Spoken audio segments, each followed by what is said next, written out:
பாத்தியா காலையில ஊருக்கு போன்னு சொல்லிட்டு தான் போனான். ஆனா அதுக்குள்ள நீ எங்கன்னு பாட்டு பாடுறான். இப்போ அது புரிஞ்சுதா? புரியுதுப்பா. அவனுக்காகவே இவ்வளவு ஃபீல் பண்ணி பாடுறானா, அப்ப எனக்காக எவ்வளவு ஃபீல் பண்ணி பாடுவா? இருப்பா. என்ன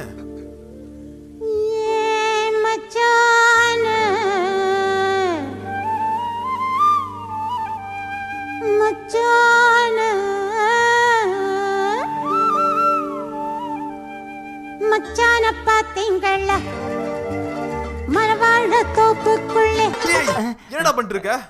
இல்லப்பா, என்ன நினைச்சு என்ன பாட்டு பாடுவான்னு நினைச்சேன். செமையா இருந்துச்சு.